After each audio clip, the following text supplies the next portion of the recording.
मंगलाचरण करें। ओम नमः सिद्धेभ्यः जय श्री ओम नमः सिद्धेभ्यः जय श्री ओम नमः सिद्धेभ्यः। मंगलम भगवान वीरो मंगलम गौतमो गणे मंगलम मुकुंद कुंदाद्यो जयंधर्मोस्तु मंगलम। सर्वमंगल मांगल्यम सर्वकल्याणकारकम प्रधानम सर्वधर्माणां जैनम जयतु शासनम जैनम जयतु शासनम जैनम जयतु शासनम। योगेंद्र देव रचित परमात्म प्रकाश ग्रंथ का 154 दोहे हम लोग पढ़ चुके हैं। आज अपन 155 पढ़ेंगे। उसके पहले जो 154 में जो अंत में जहाँ छोड़ा था उसको अपन जो है देखेंगे कि क्या छोड़ा था, और अपन ने जो डिस्कशन किया था वो भी अपन अंत में फिर से उसको रिज्यूम करें। क्योंकि ये मैंने कल बहुत सारी और चैनल भी देखी हैं, वो आदित्य जी हमारे जो हैं दूसरी चैनल पे जुड़े हुए हैं, वो भी मैंने देखी। लेकिन क्या है कि जैसा अपना एक डिस्कशन होता है वो डिस्कशन वो सेल्फ ओरिएंटेड, और जो वर्तमान पर्याय में हम जहाँ खड़े हैं उसमें हमारे क्या स्टैंड होना चाहिए, क्या चिंतन होना चाहिए, जिसको हमें अभी मोक्ष जाने की बात भूल जाओ। बात खाली ये करें कि इस पर्याय को कैसे व्यतीत किया जाए जिसके माध्यम से न केवल वर्तमान में मैं निराकुल रह पाऊं, पूर्ण निराकुल तो नहीं लेकिन निराकुलता की तरफ में बढ़ तो सकता हूँ। कैसे मैं निराकुलता का अभ्यास करूं, मेरी आकुलताएं में कैसे कमी आए, मैं जो जल रहा हूं दिन रात जिसका शास्त्रों में बखान है उसमें कैसे कमी आए, तो तब मेरा ये सार्थक होगा सुनना। और इसके फलस्वरूप जब निराकुलताएं कम होंगी, आकुलताएं कम होंगी, तो जैसे कोई व्यक्ति है ना, वो कहता है साहब मेरे को फुर्सत ही नहीं मिली काम करने की, इतना पूजन करने की फुर्सत नहीं मिली, मंदिर जाने की फुर्सत नहीं मिली। क्यों नहीं मिली? क्योंकि मैं संसार के कार्यों में इतना रचा पचा था और मेरा मानसिक संतुलन भी ठीक नहीं था। लेकिन अब जब मेरी आकुलताएं कम हो जाएंगी तो इस माध्यम से मुझे न केवल वर्तमान में शांति का अनुभव होगा, बल्कि मैं अपने पारलौकिक सुख की व्यवस्था भी सोच पाऊंगा। अभी कहाँ फुर्सत है सोचने की, ऐसा विषय तो निपटे नहीं है, आप वो पारलौकिक की बात कर रहे हैं। तो जब हमको 2 क्षण फुर्सत मिलेगी, हम इसमें थोड़ा शांति का अनुभव करेंगे, तो हमें फुर्सत खड़ी हो जाएगी। तब मैं ये भी देखूं कि न केवल वर्तमान पर्याय बल्कि आगामी पर्यायों में मेरा मेरे संस्कार कैसे सुदृढ़ हों, जो कुछ मैंने पढ़ा और समझा है वो अगले भाव में भी मेरे काम आए। ये उद्देश्य लेकर के हम ये स्वाध्याय कर रहे हैं। तो इसमें मुख्य जोर इस पर्याय का इसलिए है क्योंकि जब तक मैं इसको नहीं संभालूंगा तब तक आगामी पर्याय कैसे संभलेगी। तो इसको बहुत भली अच्छी प्रकार से समझना। हमें कोई ज्यादा उसमें वो आध्यात्मिकता लाने की वर्तमान में एकदम जरूरत नहीं। एकदम तो हमें अपना एक अवलोकन करें कि मैं किस तरह से अपना जीवन यापन करता हूँ, किस तरह एक एक बात पे दुखी होता हूँ, क्या उन दुखों में कुछ कमी लाई जा सकती है, उसके लिए कैसा चिंतन करने की आवश्यकता है, सामने वाले से क्या उम्मीद करूं, मुझे स्वयं को क्या करना है। ये सारी चीजें हमको इस शास्त्राभ्यास के द्वारा स्वयं ही समझना है। तो चलिए अपन मैं आपको शेयर करता हूँ स्क्रीन।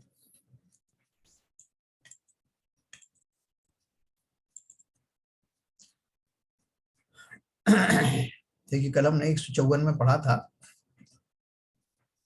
भोगों को भोगते कभी तृप्ति नहीं होती, जैसे अग्नि ईंधन से तृप्त नहीं होती और सैकड़ों नदियों से समुद्र तृप्त नहीं होता।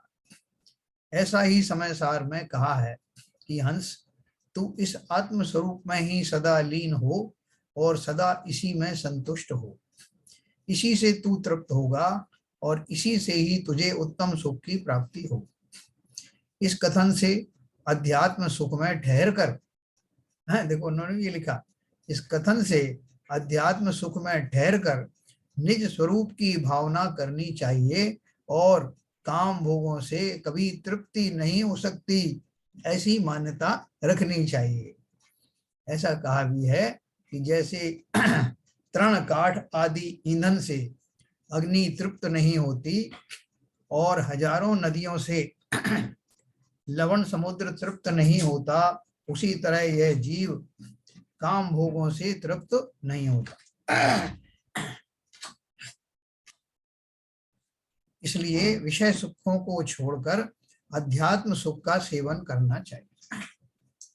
अध्यात्म सुख का शब्दार्थ करते हैं मिथ्यात्व, विषय, कषाय आदि बाह्य पदार्थों का अवलंबन छोड़ना और आत्मा में तल्लीन होना, वह अध्यात्म है। देखो, ज्यादातर जो लोग हैं वर्तमान पर्याय में, चाहे धनाढ्य हो चाहे गरीब हो, उनके दो उद्देश्य होते हैं। एक तो मेरे वर्तमान भोगों का जो मेरी आवश्यकता है उसकी पूर्ति हो, और मेरे बाल बच्चे, मेरा परिवार सुखी बना रहे। बहुत सारे लोग तो वो अपने परिवार को सुखी बनाने के लिए अपने सुखों की भी तिलांजलि दे देते हैं। किनके लिए? परिवार के उन जनों को जिन्हें उसने पहले कभी देखा नहीं इस रूप में, और उनके लिए कैसे कैसे बड़े बड़े पाप भी करने के लिए तैयार रहता है। ये हमारे जो नेता लोग हैं या और दूसरे भी लोग हैं, वो सब ये धन की लालसा, धन कमाने का क्या करेंगे? उनको मालूम है कि मेरे जीवन में तो इसकी आवश्यकता ही नहीं पड़ेगी, इतना धन है, किसी को पेंशन आ रही, किसी को कुछ और आ रहा है जो पर्याप्त है उनके लिए। लेकिन कहाँ लालसा बड़ी है, तृष्णा किस लिए बड़ी है कि मैं तो चूंकि लेके नहीं जा सकता, लेकिन मैं अपने परिवारजनों पर इसको न्यौछावर कर दूंगा। वो परिवारजन जो उसकी आंख बंद होते ही भूल जाएंगे कि ये व्यक्ति कौन था, अभी भी भूले ही हुए हैं, वो कहां से आए हैं, कहां जाएंगे। हमने स्वयं भी अपने कितने पूर्वजों को निराश किया। क्या दिया उनको हमने? उन्होंने भी हमारे लिए ऐसी संपत्ति आदि जोड़ी होगी, लेकिन हम उन्हें जानते भी नहीं। तो ये जो मेरी, एक तरफ तो अपन बोलते हैं कि सामान 100 बरस का है, पल की खबर नहीं, ये मुंह से तो कहते हैं, लेकिन वास्तव में इसकी यथार्थता को हम अनुभव नहीं करते। अनुभव करें तो संसार में मेरा है ही क्या। तेरा तुझको अर्पण क्या लागे मेरा। संसार का, प्रकृति का जो कुछ भी सामान है वो यहीं छूट जाएगा, आप छोड़ें या ना छोड़ें। तो किसके लिए करना? जैसा मुझे तो खाली 2 समय भोजन मिल जाए, थोड़ा सा वस्त्र आदि मिल जाए, सर छुपाने की वो मिल जाए, छत काफी है। लेकिन इसमें हम संतुष्ट होते हैं क्या? हमारी असंतुष्टि के कारण हमारे चारों ओर ही है हमारी अनगिनत अभिलाषाएं, हमारे परिवारजनों का सुखद भविष्य, उनके सुखद भविष्य में मेरा अपना भविष्य भी सुखद रहेगा, ऐसी मेरी मान्यता है। और आप सोच करके देखो, जो जो हमारी आयु बढ़ती जाती है तो बच्चे आपकी बात सुनते नहीं, और हमको क्या लगता है कि अब मेरा जो है कुछ भी ना तो आधिपत्य बचा है, ना मेरा कोई हस्तक्षेप संभव है, अब जो जैसा है वैसा छोड़ दो। ये कार्य मैं पहले भी कर सकता था, लेकिन पहले मैं मान कषाय से प्रेरित था, अपने आप को कर्ता मानता था, मानता तो अभी हूं, अभी भी हूं, लेकिन अब मेरा जो है वो शरीर उतना साथ नहीं देता कि मेरे कहना ना मानने को वालों को मैं दंडित कर दूं या उनको उस सबसे वंचित कर दूं। अब मैं वो नहीं कर पाता। तो अंदर से खींच तो उत्पन्न होती है, लेकिन मैं कर कुछ नहीं पाता। तो क्यों ना इस अकर्मण्यता को, कि मैं कुछ नहीं कर पाता, सहज रूप में ही मैं स्वीकार कर लेता कि भैया मैं अब कुछ नहीं कर पाता की बात नहीं है, मैं कभी भी कुछ नहीं कर पाता। संसार के समस्त प्राणी अपने अपने भाग्य का, अपने अपने संस्कारों के हिसाब से फल प्राप्त करते हैं। मैं कौन हूं? मैं जबरदस्ती का कर्ता बन गया, और ये कर्तापना ही वास्तव में मुझे दुख के कगार पर लाकर खड़ा कर देता है। अगर मैं अपनी इच्छाओं को समेट लूं, इस बात को भली भांति जान लूं कि संसार में समस्त प्राणी अपने अपने भाग्य का प्राप्त करते हैं, मेरी ये तृष्णा है उनको तो पता नहीं काम आएगी कि नहीं, लेकिन मुझे जरूर अधोगति में ले जाएगी। इसलिए स्वयं में संतुष्ट रहकर, अगर हमसे अभी मोक्ष की बात भी नहीं करें तो जितना मेरा दैनिक जीवन में जितना उपयोग है, जितनी आवश्यकताएं हैं, वो कितनी है? आप सोच करके देखिए तो मालूम पड़ेगा कि आपकी संतुष्टि के सैकड़ों कारण हैं, सैकड़ों बहाने हैं जिसके बहाने से आप संतुष्ट रह सकते हैं, लेकिन असंतुष्टता का कोई ठिकाना नहीं। खाली की गारंटी दूंगा, भरे हुए की क्या गारंटी। जितना जितना आप छोड़ सकते हो छोड़ सकते हो, अंत में उसका जीरो हो जाएगा, सारा परिग्रह हो सकता है, लेकिन तृष्णा का तो स्काई इज द एंड, कोई उसका अंतिम छोर नहीं। इस बात को भली भांति जान करके अपने जीवन में न केवल अपनी आवश्यकताओं को संतुलित करना, बल्कि अपने कर्तृत्व भाव के फेर में पड़कर जो कुछ मैं परिवारजनों समाज के लिए उसके लिए जो मरा जा रहा हूं, अपने को कर्ता मान करके उस कर्तापन का भाव छोड़ देना। सहज में जो होता है होता रहे, लेकिन उसमें आसक्त मत होना।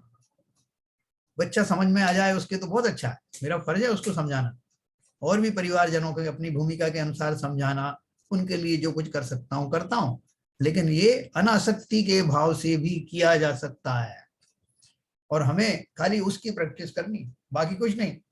देखो आगे लिखा हमने 155 नंबर।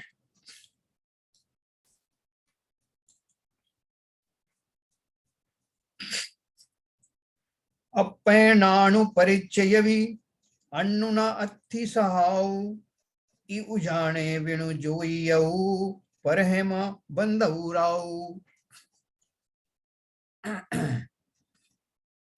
आगे आत्मा का ज्ञान स्वभाव दिखलाते हैं।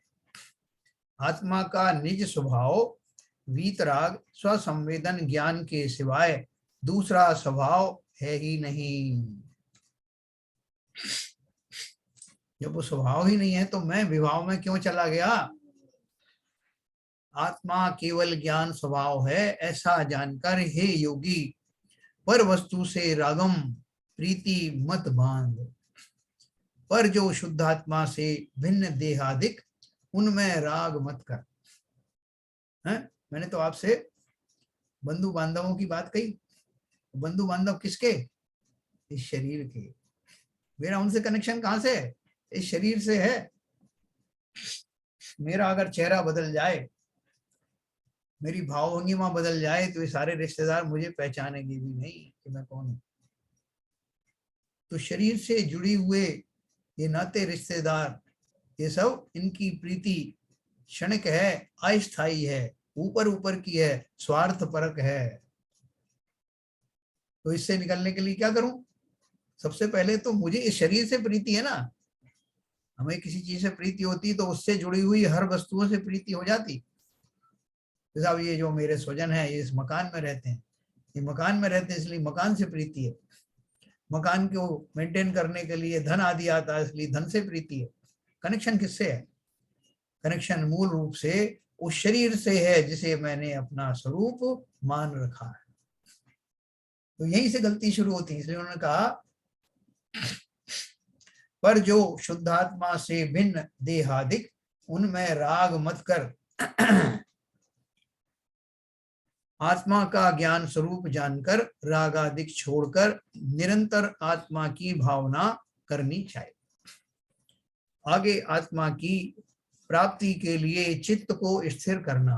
अब कैसे करना उसका तरीका बता रहे हैं। आत्मा की प्राप्ति के लिए, प्राप्ति और कहां से करना है, कहां से लाना है आत्मा को? दिल्ली, मुंबई, कलकत्ता? हाँ, वो तो प्राप्ति ही है, प्राप्ति ही है। मैंने उसका कभी अनुभव किया नहीं। जैसे कस्तूरी के अमृत का उदाहरण देते हैं ना, कि जिसके पेट के अंदर ही कस्तूरी विद्यमान है, लेकिन हाँ नाभि में, लेकिन उसकी खुशबू देख करके समझ करके वो इधर उधर ढूंढता रहता है कि वो कहां से आ रही। ऐसे ही जो आत्मा की बात कर रहे हैं ना, आगे आत्मा की प्राप्ति के लिए अर्थात आत्मा में अपने उपयोग को लगा करके आत्मानुभव करने की बात है। इसके लिए क्या करना? चित्त को स्थिर करना।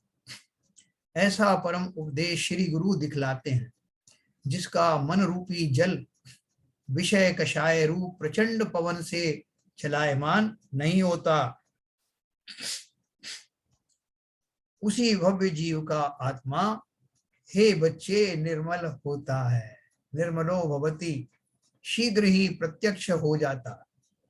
भावार्थ है, ज्ञानावरणादि अष्ट कर्म रूपी जलचर मगर मच्छादिक जल के जीव उनसे भरा जो संसार सागर, उसमें विषय कषाय रूप प्रचंड पवन जो कि शुद्धात्म तत्व से सदा परांडमुख है, उसी प्रचंड पवन से जिसका चित्त चलायमान नहीं हुआ, उसी का आत्मा निर्मल होता। आत्मा रत्न के समान है, अनादि काल के अज्ञान रूपी पाताल में पड़ा है, सो रागादि मल के छोड़ने से शीघ्र ही निर्मल हो जाता है। क्या बोल रहे हैं कि जैसे कोई सागर है, जल जिसमें जल भरा हुआ है, था जल भरा हुआ है, जब तक वो शांत है तब तक उसमें किसी तरह की कोई बाधा नहीं, लेकिन जैसे ही वो अशांत होता है, पवन के वेग, तूफानों के वेगों के कारण वो अशांत हो जाता है, तो उसकी निर्मलता हो जाती है। देखो, नीला आकाश किससे बनता है? बोलते हैं कि नीचे जो समुद्र लहलहा रहा है उसका अक्स जो है उसके ऊपर पड़ता है, वायुमंडल में इकट्ठी हुई गैसों का वो कलर चेंज हो जाता है और वो नीला कहलाता है। और जब वो शांत रहता है तभी वो घटना घटित होती है मुख्य रूप से। उसी तरह से जिनके चित्त में विषय कषाय रूपी तूफान शांत हो गए हैं।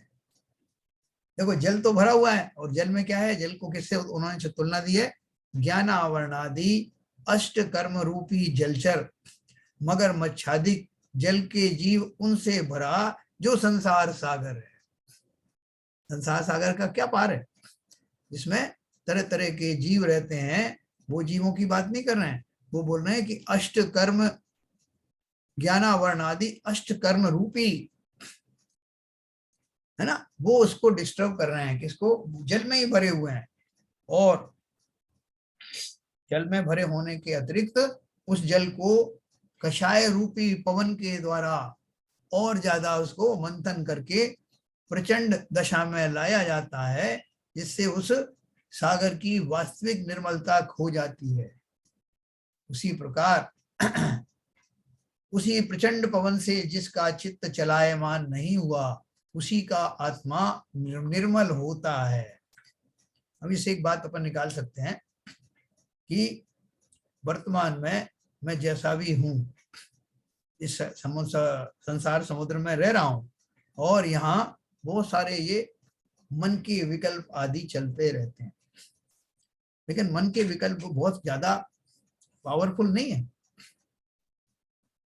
अगर मैं सामान्य रूप से देखूं तो छोटे मोटे मन के विकल्प आते रहते हैं, लेकिन जब मैं मिथ्यात्व और कषायों के द्वारा प्रताड़ित होता हूं, तो ये मेरी मन की चंचलता में बहुत बढ़ जाती है और मेरा जो निर्मलता है चित्त की, वो खो जाती है। आत्मा रत्न के समान है, अनादि काल के अज्ञान रूपी पाताल में पड़ा है, सो रागादि मल के छोड़ने से शीघ्र ही निर्मल हो जाता। हे बच्चे, उन भव्य जीवों का आत्मा निर्मल होता है और प्रत्यक्ष उनको आत्मा का दर्शन होता है। परम कला जो आत्मा की अनुभूति, वही हुई निश्चय दृष्टि, उससे आत्म स्वरूप का अवलोकन होता है। आत्मा स्वसंवेदन ज्ञान करके ही ग्रहण करने योग्य है। जिसका मन विषय से चंचल ना हो, उसी को आत्मा का दर्शन होता है। तो एक बार मैंने आपको बताया था, स्टेज के ऊपर में कलाकार आया और बहुत भीड़ थी ऑडिटोरियम में। उसने बोला कि लोग बाग तरह तरह की बातें कर रहे थे, चिल्लार चोट मची हुई थी बहुत ज्यादा। तो उसने एक बात कही कि भाइयों बहनों, मैं आज आपको चींटी की आवाज सुनाऊंगा। तो लोग बड़े खुश हो गए, चींटी की आवाज आज पहली बार सुनने को मिलेगी। तो उसने सबकी तरफ देखा, सब वाह वाह वाह वाह चिल्ला रहे थे। मतलब देखो भाई, चींटी कितना छोटा सा जानवर, उसकी आवाज कितनी छोटी होगी, कितनी बारीक होगी, आप सोच सकते। तो उस आवाज को सुनने के लिए आपको कितनी शांति बनानी होगी, ये आप जानते हैं। वैसी शांति आप बनाइए और मैं आपको चींटी की आवाज सुनाता हूँ। तो तुरंत लोगों में पिन ड्रॉप साइलेंस हो गई। ऐसी शांति तो कभी हुई नहीं थी। वो सब इंतजार करने लगे कि वो चींटी की आवाज सुनाई, आवाज बताए कैसी होती। फिर उस व्यक्ति ने कहा कि आपने सुनी क्या, मैंने आपको सीट जो सुनाई थी चींटी की आवाज। सबने कहा नहीं। बोले देखो, अभी भी आप उतने शांत नहीं हुए कि चींटी की आवाज को सुन सके। इसके लिए बहुत शांत होने की आवश्यकता है। पूरा उपयोग इधर लगा देना, तब सुनाई पड़ेगा। उसी प्रकार से ये जो आत्मा की जो बात कर रहे हैं, आत्मा स्वसंवेदन ज्ञान करके ही ग्रहण करने योग्य है। अगर हम द्वंद्व में फंसे रहे, कषायों के वेग में उलझते रहे, कर्तृत्व के भाव में बने रहे, तो आत्मा की आवाज कैसे सुनाई देती? वो तो तभी सुनाई देती है जब मैं अपना समस्त उपयोग को संसार से समेट करके स्व में लगा दूं। पूर्ण उपयोग समेटने की आवश्यकता भी अभी नहीं है, क्योंकि वो दशा तो परमात्मा दशा होती है। लेकिन उसकी प्रैक्टिस तो मैं आज से और अभी से कर सकता हूँ। किस्तों में करिए। 10 मिनट का ध्यान करें। 10 मिनट के लिए एकांत में बैठ करके इस बात पर विचार करना कि वास्तव में मैं किसी का कर्ता धर्ता हूं क्या? इस संसार को मैं चला रहा हूं क्या? इस परिवारजनों को मैं चला रहा हूं क्या? इस देह को मैं चला रहा हूं क्या? बस खाली ऐसा चिंतन करना, और आपको लगेगा कि जो कुछ भी जिम्मेदारी मैंने ओढ़ी हुई थी, उनको डिसोन करने से, उनको अपना मानने से जिस क्षण भी मैं निवृत्त होता हूं, उस क्षण से ही शांति की धारा प्रवाहित होने लगती है। करके देखना कि मेरा कुछ भी नहीं है। संसार में जो कुछ घटित हो रहा है, किसी ने मेरा मान किया, किसी ने अपमान किया, कोई मेरे पैसे लेके भाग गया, किसी ने मुझे रोगी बना दिया, ये सारी चीजें अगर हम इसको विस्तार से बारीकी से समझें, तो कर्म सिद्धांत की परिप्रेक्ष्य में इसको समझें, तो हम बहुत ही भार रहित महसूस करने लगेंगे कि भैया मेरा कुछ नहीं है। मैं जो भाव करता था, अब मैंने वो भी बंद कर दिए। अब मैं निवृत्त हो गया संसार में, मेरा कुछ भी नहीं है। अकिंचन धर्म प्रकट होगा। संवेग भाव आते ही अकिंचन धर्म आएगा। मेरा संसार में कुछ नहीं है, ये संसार मेरे रहने योग्य है ही नहीं, और जबरदस्ती इसकी सब वस्तुओं का मैंने अधिकार बनाया हुआ है, मान्यता। ऐसा भाव आते ही मेरा सुख प्रारंभ हो जाता, क्योंकि ये मेरे झूठे विकल्प थे ना। कौन किसको संभाल सकता है, कौन किसके लिए क्या कर सकता है? अरे साहब, मैंने अपने बच्चों के लिए इतना सब धन जोड़ा था, वो क्या मेरा कहना नहीं मानते, वो अव्ययी हो गए हैं, वो गलत रास्ते पर जा रहे हैं। कौन है वो तुम्हारे? उनकी अपनी किस्मत है, उनके अपने भाव हैं। वो तो बाय डिफॉल्ट, बाय किसी कारण से आपका पिछला उनके संबंध थे, इसलिए आपके परिवार से जुड़े, लेकिन उनकी अपनी कर्म संतति अलग प्रकार की है। उनका भाव स्वभाव अपने प्रकार का है। आप बिना बात के खेद खिन्न हो रहे हैं। आप तो ये सोचिए कि ये संयोगों का खेल है, इसमें जो संयोग मिले उनमें वियोग भी होते रहते हैं। मेरे कहने से कभी कोई मान जाते हैं, कभी नहीं मानते, तो क्या करूं मैं? नहीं साहब, जब मान जाए तो आप खुश हो जाइए, और जब ना माने तो दुखी हो जाइए। तो मेरा ये दुख का सिलसिला कभी खत्म होगा क्या? ये सोच के देखना सीरियसली, बड़ी शांति मिलेगी। जिसका मन विषय से चंचल ना हो, उसी को आत्मा का दर्शन होता। छोटे छोटे टुकड़ों में आत्मा का दर्शन करना। आप बोलोगे साहब क्या बात कर रहे हो, हम तो अभी मिथ्या दृष्टि हैं, और आपने सीधा हमको आत्मा का दर्शन की बात कर दी। अरे मिथ्या दृष्टियां तो क्या है, हम आत्मा ही तो हैं। आत्मा के धारी नहीं, हम तो आत्मा ही हैं। तो अगर मैं ही उसका अनुभव नहीं करूंगा, उसका दर्शन नहीं करूंगा, तो कौन करेगा? इसलिए बिल्कुल अपने आप को कहीं से कम महसूस मत करना। मैं एक दो दो दो बार पढ़ूंगा। 157।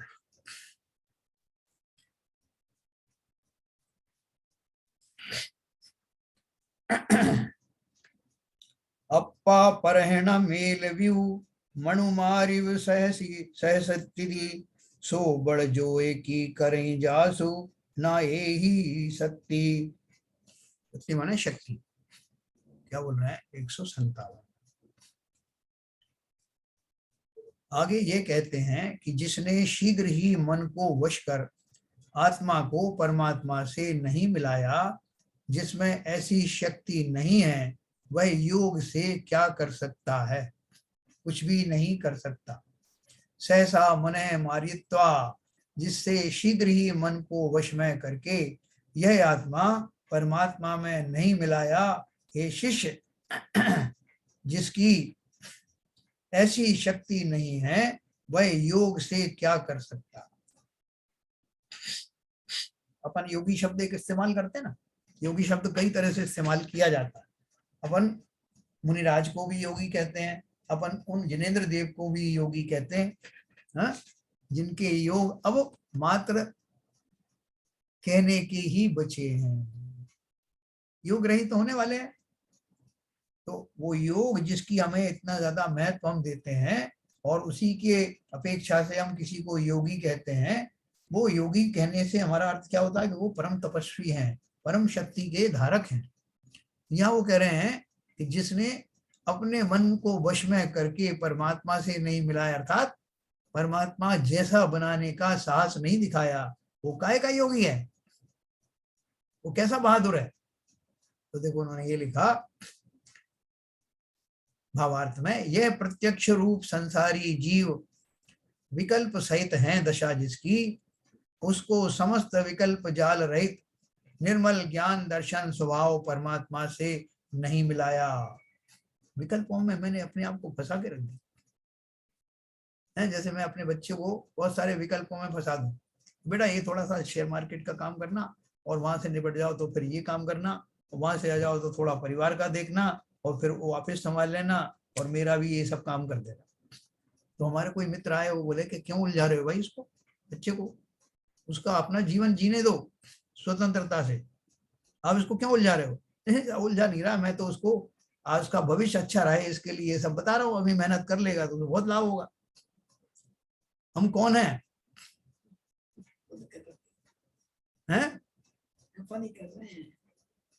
हम उनको क्या करना है, उनको इन्वॉल्व करके उस सब में फंसा करके वास्तव में संसार में और गहरे धकेल रहे हैं, और उस प्रोसेस में मैं स्वयं भी वैसा ही अनुभव कर रहा हूं, मैं स्वयं ही उन विकल्पों में फंसा चला जा रहा हूं। इसलिए क्या बोला उन्होंने, यह प्रत्यक्ष रूप संसारी जीव विकल्प सहित है दशा जिसकी, उसको समस्त विकल्प जाल रहित निर्मल ज्ञान दर्शन स्वभाव परमात्मा से नहीं मिलाया। मैं, मुझे जब वो दोस्त कहे मुझसे कि भैया इस सब विकल्पों में उसको मत उलझाओ और तुम भी मत उलझो, तो अपन उससे बोले तो मैं क्या करूं भाई, क्या करूं मतलब? बोले मेरे पास टाइम ही टाइम है, मैं टाइम कटता नहीं, तो कैसे करूं, मैं सबको उलझाता रहता हूँ और खुद भी उलझता रहता हूँ। तो उन्होंने क्या बोला, इस विकल्प जाल से निकल करके जिसने स्व आत्मा को परमात्मा के सदृश खड़ा करके पहचाना नहीं, उसका काय का पुरुषत्व है, क्या पुरुषार्थ किया उसने? ये खोटे पुरुषार्थों से हट करके जब स्वा को स्वा से मिलाने का पुरुषार्थ होगा, तभी जीवन में वो अद्भुत क्रांति आएगी। यह प्रत्यक्ष रूप संसारी जीव विकल्प सहित है दशा जिसकी, उसको समस्त विकल्प जाल रहित निर्मल ज्ञान दर्शन स्वभाव परमात्मा से नहीं मिलाया। मिथ्यात्व विषय कषाय आदि विकल्पों के समूह कर परिणित हुआ जो मन, उसको वीतराग निर्विकल्प समाधि रूप शस्त्र से शीघ्र ही मारकर आत्मा को परमात्मा से नहीं मिलाया, वो योगी योग से क्या कर सकता। देखो ज्ञानार्णव नाम के ग्रंथ है, आचार्य शुभचंद्र जी ने लिखा है, उसमें उन्होंने योग के ऊपर, प्राणायाम के ऊपर एक पूरा चैप्टर लिखा है, और उसमें उस प्राणायाम योग के बल से वो जीव अपने आप को, अपने शरीर को इतना सूक्ष्म कर सकता है कि एक बारीक ट्यूब होती है ना, ट्यूब, उसके अंदर में प्रविष्ट हो सकता है, इतना सूक्ष्म होकर। उन्होंने उसकी पूरी विद्या बताई है, तो उसको पढ़ करके अपने को लगता कि ये विद्या अच्छी मिल गई अपन, अब अपन ऐसे चमत्कार किया करें। ऐसा करके उन्होंने उस पूरे चैप्टर में बड़ी कौतूहल पूर्ण बात लिखी है कि योग के बल पर, प्राणायाम के बल पर क्या नहीं किया जा सकता। लेकिन लास्ट में उन्होंने क्या लिखा है? उन्होंने लिखा है मुक्ति के मार्ग में इस तरह का जो उपक्रम है, तो इतनी जिसकी महिमा बताई है, वो निहायत बेकार है, कोई उसकी वैल्यू नहीं है। इसलिए व्यर्थ ही खेद खिन्न मत होना इन विद्याओं को साधने। लिखा तो सारा पानी फिर जाता कि अपन बड़ी उमंग से कर रहे थे कि अब ये विद्या मैं सीख लूंगा, तो चुपचाप से जाऊंगा कि हलवाई की दुकान में जो कुछ रखा है उसको दिखूंगा ही नहीं है। हलवाई देखता रहेगा कि थाल के थाल कैसे खाली हो रहे हैं। ऐसी विद्याएं सीखने का तो हमें तुरंत मन होता है, लेकिन उसमें बताया कि ये सब फिजूल की बातें हैं, इनसे वो आनंद मिल नहीं सकता। तो बड़ा वो लगता है कि आचार्य जी ने फिर बताई क्यों, हमारे मन में एक जिज्ञासा पैदा कर दी, उमंग पैदा कर दी कि अब तो वो विद्या सीख करके संसार के लोगों को ठगना शुरू कर दो। मैं यहाँ क्या कहना चाहता हूं कि जो योग इतना शक्तिशाली बताया है, जिसके माध्यम से क्या कुछ नहीं किया जा सकता, ऐसा योगी भी अगर उस कार्य को ना कर पाए जिसके लिए ये योग सार्थक होते हैं, तो उसने फिर जीवन में क्या किया। जो मन उसको वीतराग, हाँ, मिथ्यात्व विषय कषाय आदि विकल्पों के समूह कर परिणत हुआ जो मन, उसको वीतराग निर्विकल्प समाधि रूप शस्त्र से शीघ्र ही मारकर आत्मा को परमात्मा से नहीं मिलाया, वह योगी योग से क्या कर सकता। योगी तो उसे कहते हैं कि जो बड़ाई, पूजा, अपनी महिमा और लाभ आदि सब मनोरथ रूप विकल्प जालों से रहित निर्मल ज्ञान दर्शनमयी परमात्मा को देखे जाने अनुभव करे। सो ऐसा मन के मारे बिना हो नहीं सकता, यह निश्चय जानना। देखिए जो राजाएं हैं बड़े शूरवीर हैं, रण में एक से एक शत्रुओं को पराजित कर सकते हैं, लेकिन अपने ही अंदर बैठे हुए वो राग द्वेषादि शत्रुओं पर तनिक भी उसका वश नहीं चलता। तो उन्होंने कहा योगी किसे कहते हैं, या योगी का अर्थ क्या है, जो साधक हो। इस बात का साधक हो जहां मेरी प्रशंसा के प्रसंग हो, वहां पर मैं आनंदित नहीं हूं, बल्कि मेरी प्रशंसा हो तो ज्ञानी लज्जित हो जाते हैं अपनी प्रशंसा सुनकर कि भैया ये शरीर के माध्यम से जो कुछ हो रहा है आप उसकी प्रशंसा कर रहे हो, या जो कुछ मेरे आपको लग रहा है कि मैं कुछ कर पा रहा हूँ उसकी प्रशंसा कर रहे हो। मैं एक मात्र छोटा सा साधक हूं, है ना। वो न्यूटन को बोला था ना किसी ने, न्यूटन को जब ये प्रसिद्धि मिली कि बहुत बड़ा वैज्ञानिक है, तो लोगों ने उसकी बहुत प्रशंसा की। तो उसने क्या बोला, लोगों ने कहा आप इतने ज्ञानी हो, इतना बड़ा आपने विज्ञान के आविष्कार किए। उन्होंने बोला कि भैया मैं तो समुद्र के किनारे पड़े हुई उस रेत के ढेर में छोटी छोटी सीपियां बिन रहा हूं, वो कब खत्म होंगी, कब सीपियों का जो अगाध भंडार है वो पूरा होगा, कभी होगा नहीं। इसलिए मेरा ज्ञान तो छोटी सीपियों की भांति नगण्य है, मेरे पास क्या है। महान लोग इसी तरह का जो है व्यवहार करते हैं, ऐसा उनका मान्यता होती है, ऐसा नहीं कि दिखाने के लिए करते हैं, मान्यता ही ऐसी। तो इसलिए बोला योगी तो उसे कहते हैं जो बड़ाई, पूजा, अपनी महिमा और लाभ आदि सब मनोरथ रूप विकल्प जालों से रहित निर्मल ज्ञान दर्शनमयी परमात्मा को देखे जाने अनुभव करे। पूजन करो तो पूजन में पूज्य की गुणों में खो जाना। एक एक लाइन कितनी बढ़िया बढ़िया पूजन है, खो जाना उनके गुणों में, उनके द्वारा जो संपादित किए हुए सिद्धांत हैं उनको समझ करके कम से कम उतने क्षणों तक तो संसार से विरक्ति के भाव रखते हुए उनके गुणों में खो जाना, और साथ में तुलना करना उनकी और अपने आप की।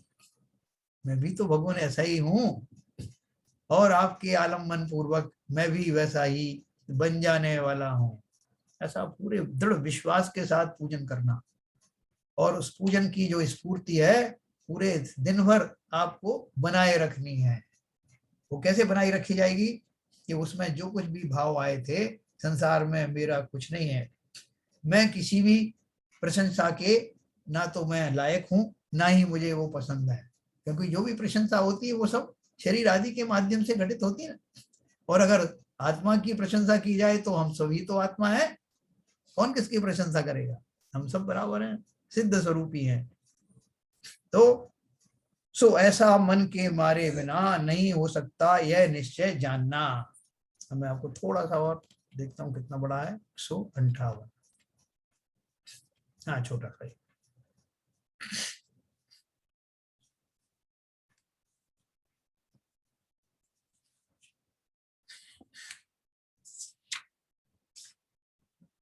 अप्पा भेलवी नाणमऊ अनुज झाय ना झाणु बड़ अन्नाण वियम्बिय कौत केवल नाणु। केवल नाणु है ना, केवल ज्ञान।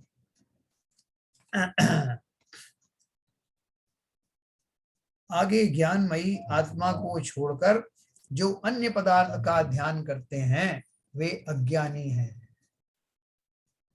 हाँ? मेरे सामने बहुत सारे हीरे मोती ये वो स्वर्ण आदि रख दिए गए और मुझसे कहा कि साहब जो जरा इनका ध्यान रखना, इनमें कौन सा कितने कैरेट का है, कौन सा किसका है, फिर अब ये सब मैं आपको देने वाला हूँ, तो मेरा ध्यान उस पर जाएगा। लेकिन इस बीच में कोई ने आगे बोला कि भाई साहब वो चने कहाँ रखे, वो चने कितने हैं वो देखो तो सही, और वो एक बोरी में वो जो फटे पुराने कपड़े हैं उनका क्या होगा। तो मैंने अपने इन उत्तम रत्नों पर से ध्यान हटा करके उन खोटी वस्तुओं पर लगा दिया, तो क्या मैं ज्ञानी कहलाऊंगा?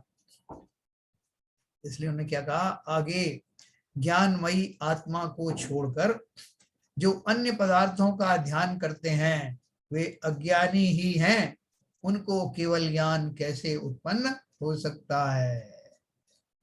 जो बड़े बड़े लोग हैं, ज्ञानी हैं, विचारक हैं, उनका चिंतन अलग प्रकार का होता है उन्हीं वस्तुओं के बारे में। अपन बोलते हैं ना कि जो विद्वान लोग हैं, ज्ञानी लोग हैं, वो किस तरह का चिंतन करते हैं, क्या वो नई बातें सोचते हैं? बोले नहीं, बातें नई नहीं सोचते, उन्हीं बातों को अलग प्रकार से सोचते हैं, क्योंकि वही वस्तुएं तो हमारे पास है, लेकिन उनका चिंतन अलग अद्भुत किस्म का होता है। तो वे अज्ञानी हैं, उनको केवल ज्ञान कैसे उत्पन्न हो सकता है, ऐसा निरूपण करते हैं। जो महानिर्मल केवल ज्ञानादि अनंत गुण रूप आत्म द्रव्य को छोड़कर जड़ पदार्थ पर द्रव्य उनका ध्यान लगाते हैं, हे वत्स वे अज्ञानी हैं। तो अपन सोच के देखें तो हमें तरस आएगा अपने ऊपर।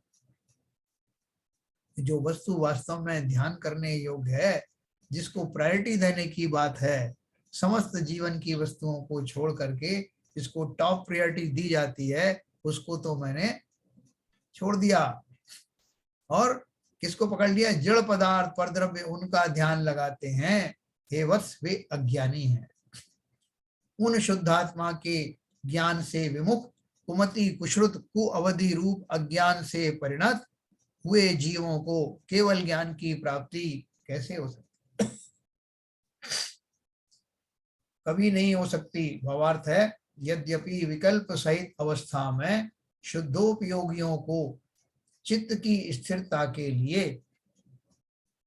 और विषय कषाय रूप खोटे ध्यान के रोकने के लिए जिन प्रतिमा तथा नमोकार मंत्र अक्षर ध्यावने योग्य हैं, तो भी निश्चय ध्यान के समय शुद्ध आत्मा ही ध्यावने योग्य है, अन्य कुछ भी नहीं।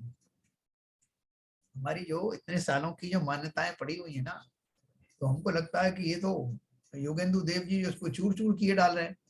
उन्हें ये तो कहा ही नहीं कि नमोकार मंत्र पढ़ा करो, 9 बार पढ़ो, 10 बार पढ़ो, 21 बार पढ़ो, ये तो कुछ कहा ही नहीं। और ना उन्होंने ये कहा कि जो जिन प्रतिमा के समीप जाकर के पूजा पाठ करो। तो हमारी जो मान्यता है उन पर बड़ा एक आघात सा लगता है। ये तो कहा ही नहीं, तो क्या कह रहे हैं? यद्यपि विकल्प सहित अवस्था में शुभोपयोगियों को, अभी हमारा शुभोपयोग चल रहा ना, चित्त की स्थिरता के लिए और विषय कषाय रूप खोटे ध्यान के रोकने के लिए जिन प्रतिमा तथा नमोकार मंत्र अक्षर आदि ध्यावने योग्य हैं, मतलब ये हमारी जो भक्ति आदि के भाव हैं, जो हमारे जो व्यवहार धर्म आदि है, वो सबकी आवश्यकता तो है प्रारंभिक भूमिकाओं में, लेकिन मुझे जाना कहाँ है, यहीं रुकना है क्या? जैसा मुझे वो पीएचडी करनी थी, उसके लिए मैंने पहली क्लास पढ़ ली, खत्म हो गया मामला। अरे भैया वो तो पहली क्लास तो उसकी बुनियाद थी, आगे तो बढ़ना है ना। तो इसलिए उन्होंने कहा तो भी निश्चय ध्यान के समय, निश्चय ध्यान कब होगा? बहुत शीघ्र होगा, धर्म ध्यान पूर्वक होगा, शुक्ल ध्यान में, अभी नहीं तो अगली पर्याय में सही। मैं उस शुक्ल ध्यान का भी धनी अवश्य होने वाला हूं। निश्चय ध्यान के समय शुद्ध आत्मा ही ध्यावने योग्य है, अन्य कुछ भी नहीं। देखो हमने बहुत अच्छी सार की बातें समझी। संसार के विकल्प जानों में फंसने की बजाय बिल्कुल निश्चिंत होकर के, ठहर करके, है ना, बन कहते थोड़ा शांत होकर जरा विचार तो करो भाई। क्या विचार करना है कि मैं संसार के किन्हीं भी पदार्थों से, किन्हीं भी वस्तुओं से वास्तव में जुड़ा हुआ हूं क्या? पर से न लगा हूं किंचित भी, फिर भी अनुकूल लगे उन पर करता अभिमान निरंतर। बिल्कुल सिंपल, देखो भाषा में लिखा है, जड़ पर झुक झुक जाता चेतन, की मार्दव की खंडित काया, निज शाश्वत अक्षत निधि पाने, अब दास चरण रज में आया। अपनी निधि पाने के लिए आपके पास क्यों आया? क्योंकि आपकी साक्षी में, आपके आलम्बन पूर्वक मुझे अपने आप का अनुभव होने वाला है। इसलिए मैं ये आपको नहीं सुना रहा हूँ कि जड़ चेतन की सब परिणित प्रभु अपने अपने में हो, आपको थोड़ी सुना रहा हूँ। मैं स्वयं ही सुन रहा हूँ, स्वयं ही समझ रहा हूँ, उस बात से स्वयं ही परिचित हो रहा हूँ और उस पर विश्वास ला रहा हूँ। इसके लिए तो आपकी प्रेजेंस की जरूरत है। ये आपको नहीं सुना रहा हूँ, आप तो सब जानते। एक एक पूजा के भाव में खो जाना, उन क्षणों में अवश्य ही आत्मा की समीपता बहुत ज्यादा संभव है, और उसकी जो ताजगी है वो पूरे दिन भर बनी रहेगी। जब भी हमारे व्यापार चलेंगे वस्तुओं के बारे में, देन लेन के बारे में, संसारी विषय विषयों के एक्सचेंज में, तब भी वो ताजगी हमारे बैकग्राउंड में सपोर्ट करेगी। तो तैयार हो जाइए, अब अपन थोड़ा सा डिस्कस करेंगे।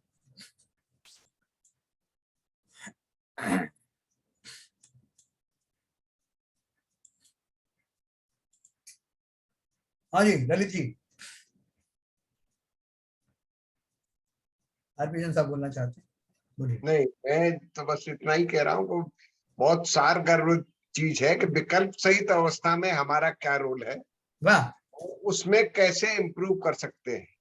अरे उन्होंने सीधा साधा कहा है कि भाई जब तक विकल्प है हमारे पास, बहुत सारी स्थिति है, तो पूजा ध्यान सभी करने ही होंगे, लेकिन ध्यान में भी एक अल्टीमेटली निज आत्मा ही ध्यान योग्य है।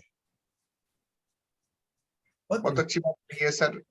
और उससे पहले जो है, एक मन की जो चंचलता है उसके बारे में कुछ कहा था इससे पहले वाले जो है जी,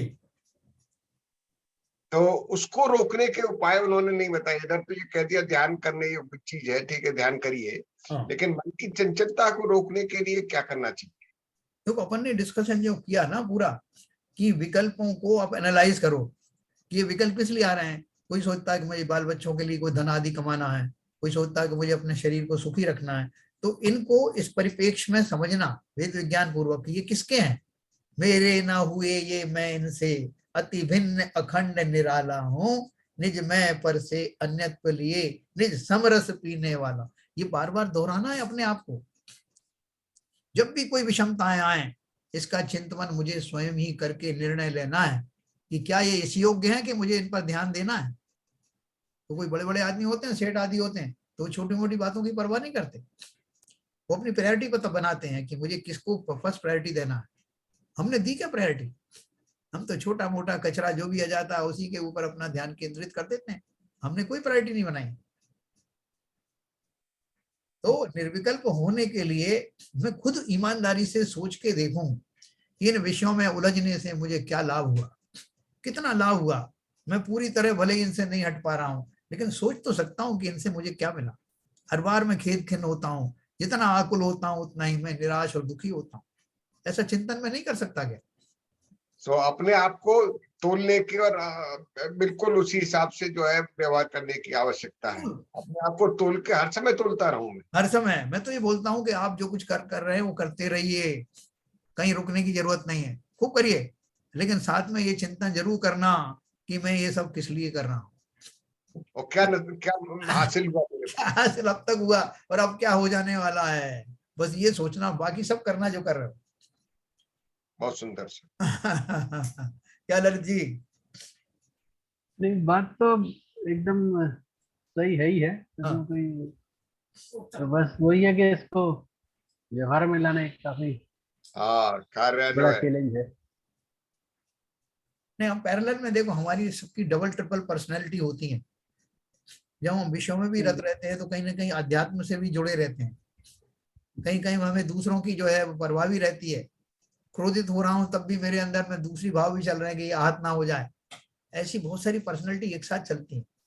तो क्या मैं प्रत्येक समय सांसारिक कार्य करते हुए इस चिंतन को दोहरा नहीं सकता कि क्या हासिल कर लिया और अब क्या हासिल हो जाने वाला?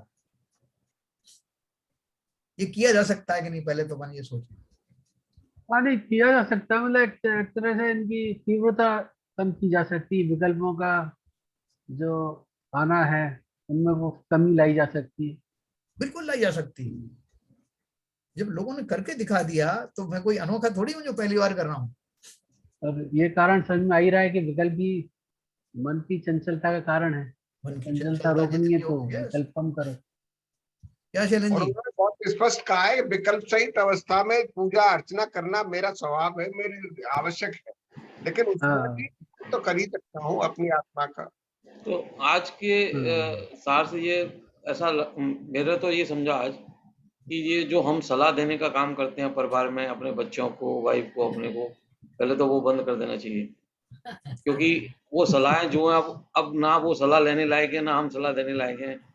अब वो अपना सोचे, हम अपनी सोचें, हाँ, क्योंकि ये मोह जब भी कम होगा, क्योंकि अभी क्या होता है कि हम जो भी सलाह देते हैं हमारा भी एक इसमें एक स्वार्थ हुआ रहता है। तो हम जो मोह को कम करना है, जैसे आज जो बोला गया है कि हम आत्मा अपने परिवार में आत्मा आत्मा का व्यवहार से सोचना भी चालू करें। मतलब ये हमेशा ये नहीं सोचे, क्योंकि यदि यही मानते रहे कि ये बेटा है, ये पत्नी है, या पिताजी है, माताजी है, तो फिर वो सोच कभी निकलेगी नहीं देखो और आप हमारे कभी बच्चे। भी अपने आप को अलग नहीं कर पाओगे, फिर उसी में लगे रहोगे। देखो हमारे बच्चे, में आपको एक उदाहरण दूं। अपने बच्चे जो है वो जब छोटे थे तो आपकी पूरे कहने में थे। अभी उनकी अपनी लाइफ है, वो अपने हिसाब से खर्च करते हैं, आपसे कुछ लेते भी नहीं है। लेकिन हम अपना आदतन उनकी कार्यकलाओं पर दृष्टि रखते हैं। अरे इसने इतना पैसा वेस्ट कर दिया, उसकी क्या जरूरत थी, उसने वहां ऐसा क्यों कर दिया, हमका ऐसा क्यों कर दिया। अब हम उसको एनालाइज करें कि ये व्यक्ति अपने हिसाब से काम कर रहा है इंडिपेंडेंटली। मेरी जितनी गाइडेंस उसको देनी थी इस दशा तक लाने की मैंने दे दी, उसके बाद भी उसे जो करना है उसकी लाइन ऑफ एक्शन अपने हाथ में है, और मेरे कहने से वो प्रभावित भी ज्यादा होने वाला नहीं। लेकिन उससे जो उम्मीद करके कि मेरी तरह परिणमित हो, मैं अवश्य दुखी होऊंगा, वो तो फिर भी अपने हिसाब से करेगा। उसको इस बात का दुख हो सकता है कि पिताजी को क्या हो गया, समझते ही नहीं है कि मेरी लाइफ कैसी है। तो मैं दोनों अभी भी सोचता हूँ फ्लाइट से क्यों गया, ट्रेन से क्यों नहीं गया। ये क्यों खा रहा है, वो क्यों पी रहा है, उसको तो ये करना चाहिए, इतना ऐसा पैसा इकट्ठा करना चाहिए। आपने अपने समय में पूरा गाइड कर दिया, पढ़ लिख करके बच्चे बड़े हो गए, उनको अपने हाल पे छोड़ दो। जब हमारी आंखें बंद होंगी तब भी तो वो ऐसे ही करेंगे, हम काहे के ठेकेदार हैं? ये भाव आपको बहुत संतुष्टि देगा।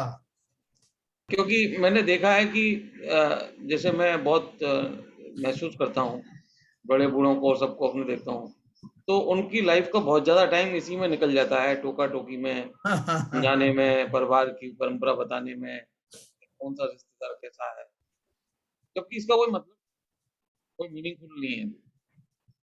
क्या सीवी जन साहब, जी सर। आपकी क्या राय है इस बारे में? नहीं, राय तो यही है कि जो आरपी जैन साहब ने बताया, आपने बताया कि अपने जो भी हैं उनमें इतना ज्यादा अपने आप में इन्वॉल्व रखेंगे और तो ये विकल्प तो और बढ़ते ही चले जाएंगे। विकल्प कम करने के लिए चाहे कोई भी स्थिति हो, कभी कोई भी हो, हमें ये एनालाइज तो करना है इससे हमको क्या हासिल होने वाला है। बराबर। अगर कुछ हासिल नहीं होना है तो विकल्प में क्यों पढ़ने का है। तो ये जो आपने जो आज की स्थिति में, जो पारिवारिक स्थिति में जो एक गुरुमंत्र बताया, अभी प्रवचन तो बहुत सुनते हैं जी। तो शुरू में आपने कहा था कि मैंने आदित्य जी का में प्रवचन सुना, मगर वो जब चर्चा होती है और चर्चा के माध्यम से हम अपने जो वास्तविक पारिवारिक जीवन है आज उसमें किस तरह से इम्प्लीमेंट करते हैं और उसको करने के लिए जिस सूक्ष्मता से आपने एक छोटा सा एग्जाम्पल दिया कि छोटी चीज को भी एनालाइज करके अगर उसमें हमें महसूस हो जाए कि कुछ मिलने वाला नहीं है तो अंतर्मन से बिल्कुल भाव आएंगे क्यों मैं इसके पीछे पड़ूं और धीरे धीरे सुधार आने के पूरे चांसेस। घटना अपने हिसाब से घटित होती ये है। मैं जो समझ पाया हूँ मेरा यही है। बिल्कुल सही है। हाँ। क्या भाभी आपको लगता है कि अपन को बच्चों को टोका टाकी नहीं करेंगे तो बिगड़ जाएंगे बच्चे? उस खास तौर से पति को तो बहुत टोकना है, ये पता नहीं कहाँ चला जाए। लगता है ऐसा आपको भाभी? भाभी नहीं तो संजय बताएंगे। सर हमारे लाइफ में 70% टाइम तो टोकाटकी में ही जाता है।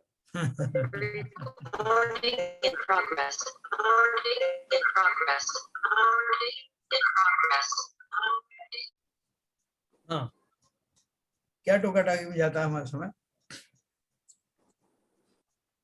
सर हर चीज में हमको ऑब्जेक्शन है ना, प्रॉब्लम वो है।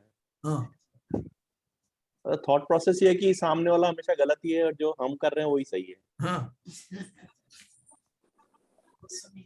तो इस मन स्थिति से अपन निकल सकते हैं क्या, या दुनिया को कोसते रहेंगे? साहब इसका सबसे बड़ा कारण है पजेसिवनेस। हाँ। तो हम जितने ज्यादा पजेसिव रहेंगे हाँ। तो ये टोका टाकी अपने आप चलती रहेगी और पजेसिवनेस के अलावा हम अपने आप से विरक्त हो जाएंगे, मतलब थोड़ा छोड़ना चालू करेंगे तो अब एनालिसिस शुरू हो जाएगा।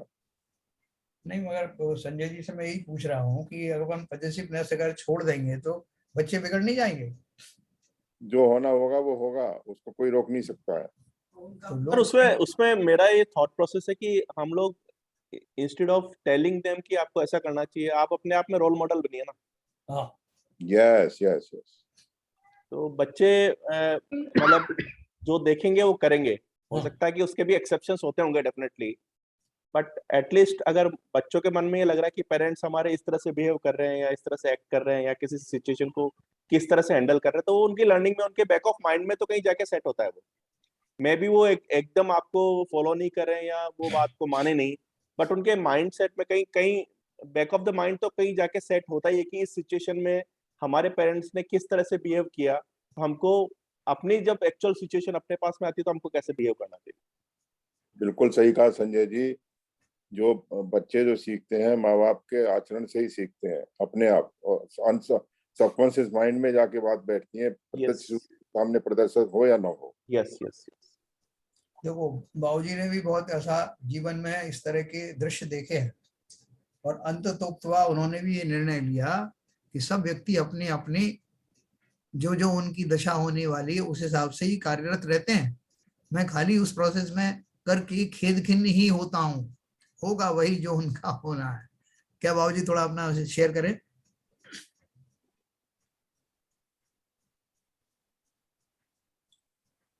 बाबूजी नहीं है क्या?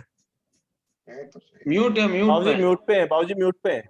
हाँ हेलो, बोलिए। मेरी आवाज आ रही है? बिल्कुल, बहुत ज्यादा आ रही है। हाँ। जब तक हमारी कर्तव्य भावना बनी रहेगी, हमारे करने से कुछ हो जाता है, हो रहा है और हमारे करने से ही हो रहा है, तब तक हमें ये टोका टोकी की आदत बनी रहेगी। जिस दिन ये समाप्त हो जाएगी कि मेरे करने से कुछ होना ही नहीं है। मैं तो अब तक जबरदस्ती, जब जवान था, जब मैं इस योग्य था, गृहस्थी चलाने योग्य था, उस समय लोग इस वजह से मेरी बात मानते थे कि अगर इनकी बात नहीं मानेंगे तो कल को हमारा रोटी मिलना बंद हो जाएगा। हाँ, अब तुम खुद दूसरे की रोटियों में पड़े हुए हो। सोचिए जरा कि अगर जिस दिन हमने ये सोच लिया कि हमारे कहने से न तो पहले कुछ हो रहा था, न आगे कुछ होना है, और न हम तक कुछ कर पाए हैं। हमने हमारी बात मानी है तब भी और नहीं मानी है तब भी, हुआ वही है जो होना है। नहीं मगर तो आपने इस देखा नहीं कि जब जब आपने या हमने किसी को टोका तो वो काम जो है करते करते वो रुक जाता है आदमी, तो फायदा तो हुआ ना उसका। नहीं, अरे वही वाली बात है ना, ये गाड़ी चल रही थी, गाड़ी से कुत्ता चल रहा था, और गाड़ी चलते चलते बाई चांस ऐसा हुआ कि गाड़ी रुकी तो कुत्ता भी रुक गया, कुत्ता रुका तो गाड़ी रुक गई। तो कुत्ते को ये भ्रम हो गया कि मेरे चलने से ही गाड़ी चल रही है, मेरे न चलने से मेरे हिसाब से चल रही है। वास्तविकता ये नहीं है। वास्तविकता यही है कि जो चलना है वो शास्त्र चलता रहेगा। परंपरागत हम जिन कारणों से हम फंसे पड़े हैं, हमारी जो अनादिकाल से हमारी जो नियत बनी हुई है, उसी वजह से हम ये कोशिश करते हैं कि हमारे कहने से कुछ हो जाएगा। जिस दिन ये बात समझ में आ गई कि हमारे कहने से कुछ नहीं होना है, उस दिन आपकी परिणति बदल जाएगी, आपका दिमाग सही हो जाएगा और आप टोका टाकी बंद कर देंगे और निज में ही सोचना शुरू कर देंगे। बराबर। क्या ये सरिता जी बताएं, आपको ऐसा अनुभव है क्या कि बिना टोके भी सब काम हो जाते हैं? टोकने से तो और बात बिगड़ जाती है। जो होना है तो वो होता ही है। हाँ, हर इंसान की अपनी सोच होती है और जो होना है वो होगा ही। तो मेरे को नहीं लगता कि टोकना चाहिए। नहीं तो कैसे करें? कुछ गलत काम हो रहा हो तो अपन कुछ कहें भी नहीं। गलत काम हो रहा है तो बोलते तो है, हाँ, पर जब सामने वाले को वो गलत लग ही नहीं रहा है तो वो कैसे सुधरेगा, और उल्टा आपके ऊपर ब्लेम करेगा कि तुम टोक रही हो इसलिए बिगड़ गया वो काम। नहीं तो अपन अपने सामने कुछ गलत हो रहा है उसको हो जाने दें कि भाई जब जो होना है हो जाए, हमारा कोई फर्ज नहीं है। फर्ज तो है, एक बार बोल देना चाहिए। हाँ, अगर सामने वाला समझ रहा है तो ठीक बात है। हाँ, कभी हम तो कम से कम ये रहे उससे बच जाते हैं, अपराध किया था, बाकी तो सब उसी पर निर्भर करता है। बहुत बढ़िया आपने बात कही है। वो पॉइंट लास्ट में जो अभी अपन बोलेंगे उसको कंक्लूड करेंगे। नीरजा जी आप इससे आगे बात बढ़ाइए, सरिता जी ने जो बात कही है। इसमें एक बात कहना चाहूंगा नीरजा जी से पहले। हाँ, जैन साहब, हाँ, जो सरिता जी ने बात कही, आपने स्ट्रेस करके क्वेश्चन पूछा हाँ, कि कोई गलत काम हो रहा है तो क्या टोकना नहीं चाहिए। हाँ, एक मैं प्रैक्टिकल एग्जांपल देता हूँ। आपका कोई बच्चा है और अगर वो ऐसी सोबत में पड़ गया कि उसने शराब पीना शुरू कर रहा है, तो उस समय ये सोच के कि इसको टोकना नहीं चाहिए, जो होना है हो जाएगा, तो हम अपना जो एक पेरेंट का कर्तव्य हम पूरा नहीं कर रहे।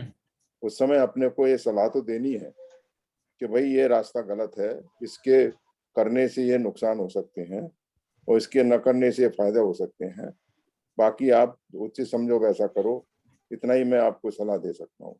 तो ये सलाह देना तो जरूरी है कर्तव्य के नाते, मगर उसका मानना न मानना, उसमें न होना, उसमें विषाद करना गलत है। बहुत बढ़िया, बहुत बढ़िया। ये पॉइंट में ढूंढ रहा था कि आप अपनी पूरी लगन से पूरा पुरुषार्थ करें जो आप कर सकते अपनी भूमिका के अनुसार, लेकिन बैकग्राउंड में हमेशा याद रखना कि जैसी नियति होने होगी वैसी ही होगी, खेद खिन्न मत होना। वही बात है, उसमें अपने को विषाद नहीं करना चाहिए कि मेरे कहने से माना नहीं तो ये बिगड़ गया और इसके लिए क्या कहते हैं मैं दुखी हूँ, अपना विकल्प। क्या नीरजा जी, आपका क्या ओपिनियन है? अपन किसी को बोले नहीं बोले? सब चीजें सिचुएशन पे डिपेंड करती हैं। होना वही है जो नियति में होता है, लेकिन उसके पीछे हम ये सोच के नहीं बैठ सकते हैं कि हमें कुछ जरूरत पड़ने पे बोलना नहीं चाहिए। कभी हमें कुछ मार्गदर्शन की जरूरत है तो हमें मार्गदर्शन जरूर देना चाहिए। जैसे आपने कहा खेत खिन्न नहीं होना चाहिए, वो बात सही है, लेकिन इसके पीछे ये भी नहीं है कि हम बिल्कुल चुप बैठे रहें, अपना मार्गदर्शन या कुछ सलाह देना है या कुछ सजेशन देना चाहें तो वो भी ना दें। वो हमें अपना, ये हमारे कर्तव्य बैठता है कि हम जब यहाँ पर देख रहे हैं और चीज ऐसा लग रहा है कि ये चीज ठीक नहीं हो रही है, तो हमें अपना कर्तव्य जरूर उस समय निभाना चाहिए, हमें बोलना चाहिए। वो माने या ना माने ये उनकी नियति पर डिपेंड करेगा। बराबर है। और एक जैसे ये बात हो रही थी बच्चों की, तो बच्चे और बड़ों में फर्क होता है। एक बच्चों की एक पर्टिकुलर एज आने तक, जब तक वो टीनेज में है, उस समय तक हमें उनको, ये तो बात ठीक है कि हमें रोल मॉडल बनना चाहिए, लेकिन रोल मॉडल होने के साथ साथ उनको देखना भी जरूरी होता है। उन्हें एक उस समय तक मतलब थोड़ा सा कंट्रोल या सुपरविजन हमारा उस समय स्ट्रिक्ट होना चाहिए कि किस कंपनी में रहते हैं, क्या कर रहे हैं, कैसा पढ़ रहे हैं। उन्हें उस समय मार्गदर्शन की जरूरत होती है। एक बार जब मैच्योर हो गए फिर वो अपने आप से करेंगे, क्योंकि उन्होंने जो देखा था वो सीख लिया है। और जहां तक बड़ों की सवाल है कि बड़ों से कहें, बड़ों से भी अगर जरूरत है तो जैसे कर्तव्य की बात है, हमें ऐसा लग रहा है कि ये चीज सही नहीं हो रही है, तो एक अपने उनके सामने अपना एक सजेशन रख देना चाहिए, माने या ना माने वो एक अलग बात है। तो मेरा ये मानना है कि ये चीज जैसे हम सोच रहे हैं कि जो होना है सो होगा, तो इसके पीछे हम बैठ जाएं, वो मुझे ठीक नहीं लगता है। हमें अपना कर्तव्य, अपना पुरुषार्थ जरूर करना चाहिए। बहुत बढ़िया, बहुत बढ़िया, पूरा अपनी भूमिका के अनुसार। जी, मैं ये बात, अगर हम ऐसी चीज रखते हैं हमारे कहने से हो जाएगा, हम उसके हम गृहस्थी में अपने बच्चों को सुधारने के लिए या करने के लिए, तो हम क्या इसमें, ये तो बात सही है कि बच्चा तो आपके मार्गदर्शन से कुछ बन जाएगा, लेकिन हम तो नहीं निकल पाएंगे कभी भी। नहीं देखो, उसके पीछे जो बैकग्राउंड आप रखोगे कि अगर ये मान जाए तो ठीक है, इसका जीवन बन जाएगा, लेकिन आपके लाख समझाने पर भी अगर नहीं मान रहा है और आप खेद खिन्न नहीं हो रहे हैं, तो आपने अनजाने में ही कर्म सिद्धांत पर विश्वास किया। उस सिद्धांत पर आपने विश्वास करने के बाद में आपकी दिशा भी बढ़ रही है, उत्तम दशा की ओर बढ़ रही है अपने आप ही। ये बैकग्राउंड में रखना मात्र ही कर्म सिद्धांत पर और तत्वों पर विश्वास करना है। हर कोई नहीं कर सकता। नहीं, जिम्मेदारी तो पूरी करनी है सर। मैं थोड़ा इसमें और जोड़ना चाहता हूँ। ये बोलिए। लेकिन मैं थोड़ी कड़वी बात बोलना चाहता हूँ। मैं ये बोलना चाहता हूँ कि ये जो बात हो रही है ना कि हम अपना कर्तव्य परायणता, ये वो तो सब ठीक है, वो तो करते भी हो, करी भी होगी जब बच्चे बड़े हैं और हमने सलाह भी दी होगी, और मान के चले कि यदि हमारा जैसा परिवार है उस हिसाब से बच्चे कुछ समझने के हिसाब से ठीक भी होंगे। लेकिन प्रॉब्लम ये है कि आज भी जब हम उनके किसी डिसीजन में कोई फेरबदल नहीं कर सकते हैं, फिर भी हम उसमें घुसे रहते हैं और उनके कार्य को देख के उसमें टोका टिप्पणी और दुखी होते रहते हैं। हम उस चीज से बचने की बात करनी चाहिए। वो बात सही है, सबसे बड़ी बात है, वो बात बिल्कुल सही है। उतना ही है, वो खेद खिन्न नहीं होना, ये मान करके चलना कि अल्टीमेटली इसका भी तो अपना भाग्य है ना। मैं इसका निमित्त तो बन सकता हूँ, कोशिश कर रहा हूँ कि हो सकता है मैं ही निमित्त हूँ इस सुधार में, लेकिन जरूरी नहीं। ऐसा पूरा क्लैरिटी के साथ पूरा जीवन यापन करना, तो कहीं खेद खिन्न होने की जरूरत ही नहीं पड़ेगी।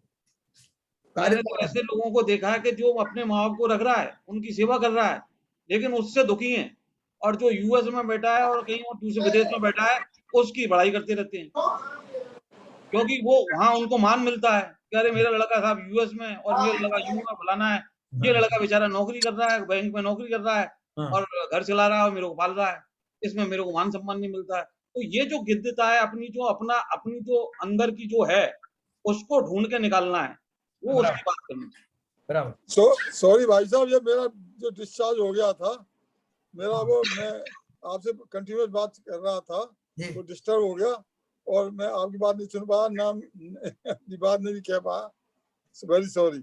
हाँ, कुछ और कहना है आप? अपन समाप्त करेंगे अभी 1 मिनट। नहीं कुछ नहीं, मैं ही अपनी बात कह दी थी मैं उस समय। बहुत बढ़िया। आप कुछ बता रहे थे वो नहीं सुन पाया, ये मैं दुर्भाग्य। उसमें रिकॉर्डेड में थोड़ा सुनना, इस बहाने से रिकॉर्ड भी सुनने। ओके है ना। चलिए, बहुत बढ़िया डिस्कशन रहा, बहुत प्रैक्टिकल मुझे लगा बातचीत हो रही है हमारी आजकल। जीवन में हमको सुधरना है ना, उनको तो बहुत सुधारने की कोशिश की, वो तो सुधरे या ना। हाँ, यही मैं कह रहा था, हम नहीं सुधर पाएंगे अगर हम इसमें लगे रहे ना, टोका टोकी में, सुधारने में, दूसरों के संसार में दूसरों सुधारने में लगे रहे तो हमारा तो जीवन में कभी सुधर ही नहीं पाएंगे, कभी नहीं सुधर पाएंगे। बिल्कुल बहुत सही, यही पॉइंट था मेरा जो मैं कहने वाला था। चलिए ललित जी, जिनवाणी स्तुति।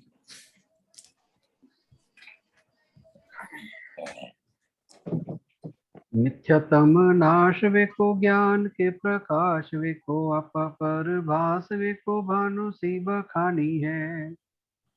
छहो द्रव्य जान वेको बंध विधि भान वेको स्वपर की छान वेको परम प्रमानी है।